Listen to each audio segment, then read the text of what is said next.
The training arena of the Galactic Military Academy fell silent as Colonel Vraxthar's 4 eyes narrowed at the small human standing before him.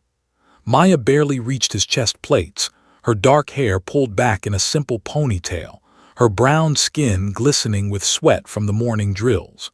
She stood with her arms crossed, meeting his gaze without flinching. "Weak," Vraxthar rumbled, his mandibles clicking in what passed for disgust among his species. "Your kind are weak, fragile, slow to heal, short-lived. I don't understand why the Council insists on accepting humans into our ranks." Around them, cadets from a dozen different species watched the confrontation. Some were massive, with chitinous armor and multiple limbs. Others were lithe and covered in bioluminescent scales. All of them were stronger, faster, or more durable than the humans, at least on paper. William, standing in the back of the formation, felt his jaw tighten. He'd known Maya for 3 cycles now, ever since they'd both arrived on the Academy station as part of Earth's first delegation. He'd watched her train harder than anyone, push herself beyond reasonable limits, adapt to every challenge thrown at her. And now this pompous Krithian colonel was reducing her to statistics. Maya's expression didn't change. "Permission to speak, sir." "Denied." Vraxthar turned to address the assembled cadets. "Humans receive special dispensation to attend this academy due to political pressure, but nature does not bend to politics. You may have invented nuclear weapons before achieving interstellar flight, an anomaly that impressed some, but this is a military institution.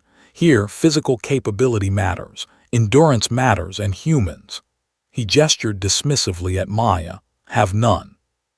"Then let me prove otherwise," Maya said quietly. Vraxthar's attention snapped back to her. "What did you say, cadet?" "Let me demonstrate human capability, sir. One match. Your choice of opponent." A ripple of surprise went through the crowd. William felt a knot form in his stomach. He knew what Maya was doing. She was defending all of them, every human who'd fought for a place here. But challenging a Krithian colonel's assessment was dangerous. Vraxthar's mandibles spread in what might have been a smile. "Very well, since you're so eager to embarrass yourself and your species." His eyes scanned the formation until they landed on exactly who he wanted. "Cadet Zexther, step forward." The crowd parted immediately. Zexther was a legend at the Academy, a Krithian like the colonel, standing nearly 8 feet tall, with 4 arms that ended in clawed hands and legs that could crush steel. He was the reigning champion of the combat trials for 3 consecutive cycles. His exoskeleton had turned a darker shade of blue from countless battles, a sign of maturity and experience among his kind. He'd never lost a match. William pushed through the crowd. "Maya, you don't have to." She glanced at him and he saw something in her eyes that made him stop. Not fear, not even anger, just cold, calculating determination. "It's okay, Will," she said softly. "I've got this." Zexther stepped into the ring, his massive form casting a shadow over Maya. He looked down at her with what might have been pity in his multifaceted eyes. "I will try not to hurt you, small one. Perhaps just a quick submission hold." "Don't hold back," Maya replied, rolling her shoulders. "I won't." Colonel Vraxthar raised a clawed hand. "Standard combat rules. Match ends with submission, incapacitation, or yield. Begin." Zexther moved first, which was his first mistake. Despite his size, Krithians were fast, and his 4 arms reached for Maya in a coordinated grab that had defeated countless opponents. It should have been over in seconds. Maya wasn't there. She dropped low, so low that her back nearly touched the mat, sliding under his grasp with a speed that made William blink. Before Zexther could adjust, she was behind him, and her leg swept out in a vicious arc that struck the back of his knee joint, the one weakness in Krithian leg armor. Zexther's leg buckled slightly, but he recovered, spinning with 2 arms swinging wide. Maya ducked under the first, deflected the second with her forearm, and stepped inside his guard. What happened next happened so fast that most of the cadets missed it. She grabbed one of his lower arms, used his own momentum against him, and executed a throw that should have been impossible. Zexther outweighed her by at least 300 pounds, but physics didn't care about weight when leverage was applied correctly. The Crithian flipped over Maya's hip and crashed into the mat with a thunderous impact that shook the floor. But Maya didn't let go. As he fell, she transitioned, her legs wrapping around his arm, her body twisting in a practiced motion that William recognized from her late-night training sessions. It was a move from an ancient human martial art, something called jujitsu. Zexther tried to push up with his other arms, but Maya had positioned herself perfectly. She hyperextended his arm joint, applying pressure at an angle that even Crithian flexibility couldn't compensate for. At the same time, her legs locked around his neck in a triangle choke, cutting off the blood flow to his brain. The great Zexther, undefeated champion, thrashed for exactly 4 seconds before his free hand slapped the mat 3 times in rapid succession. The arena was absolutely silent. Maya released him immediately, rolling away and standing up in one fluid motion. Zexther lay on the mat, gasping, his eyes wide with shock. She extended a hand to help him up. After a moment of stunned hesitation, he took it. Colonel Vraxthar stood frozen, his mandibles slack. Around them, the whispers started, quiet at first, then growing louder as the reality of what they just witnessed sank in. "How?" Zexther asked, his voice hoarse. "I am stronger, faster, my armor." "Means nothing if I don't try to break through it," Maya said, her breathing only slightly elevated. "You're stronger, yes, but I don't need to be stronger, I need to be smarter, faster in my thinking, not my muscles. You have 4 arms, but that means 4 limbs I can use against you. Your exoskeleton is tough, but joints are joints. Biology is biology, and leverage," she smiled, "leverage is universal." William found himself grinning despite the tension. This was what the other species didn't understand about humans. They looked at humanity's physical statistics and saw weakness. They didn't see 10,000 years of warfare, of fighting each other across every terrain Earth could offer.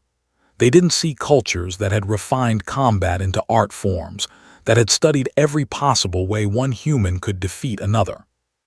Humans weren't the strongest, but they'd spent millennia learning how to defeat things stronger than themselves. Colonel Vraxthar finally found his voice. That was, "I have never." "Humans are weak, sir," Maya said, meeting his eyes again. "You're right about that. We break easily, we heal slowly, we die young by galactic standards." She gestured to the still-stunned Zexther. "But weakness taught us something that strength never could. It taught us to adapt, to think, to find the angle that others miss. Every predator on our planet was stronger than us, faster, had better weapons built into their bodies. We survived anyway, we thrived anyway." She took a step closer to the colonel, her voice carrying across the silent arena. "You call us fragile, and we are, but we turned fragility into a weapon. Every human here has grown up knowing they're not the biggest, not the toughest, so we became the most creative, the most stubborn, the most willing to do whatever it takes to win." William watched as understanding slowly dawned in Vraxthar's eyes. The colonel looked at Maya differently now, not as a weak specimen of an inferior species, but as something far more dangerous. "Sir," Zexther said, still sitting on the mat, "I would like to request additional training sessions with Cadet Maya, if she's willing to teach." Maya smiled and offered him her hand again. "I'd be honored." As Zexther stood, Colonel Vraxthar surveyed the arena. When he spoke again, his voice had lost its dismissive edge. "It seems I was operating on incomplete data. Cadet Maya, Cadet William, and all human personnel, you have my apologies. Strength comes in many forms, and I was foolish to recognize only the most obvious." He paused, his mandibles clicking thoughtfully. "I believe the other species at this academy could learn much from human combat philosophy. Maya, effective next cycle, you'll be assisting in combat instruction. That's not a request." "Yes, sir," Maya said, standing at attention. As the formation was dismissed and cadets crowded around Maya with questions and requests, William made his way to her side. "You know you just made yourself the most popular human on the station, right?" She laughed, wiping sweat from her forehead. "I just got tired of the lectures about human weakness. We're not weak, we're human. There's a difference." "Humanity? Fuck yeah," William said with a grin, using the phrase that had become something of an inside joke among the human delegation. "Exactly," Maya replied.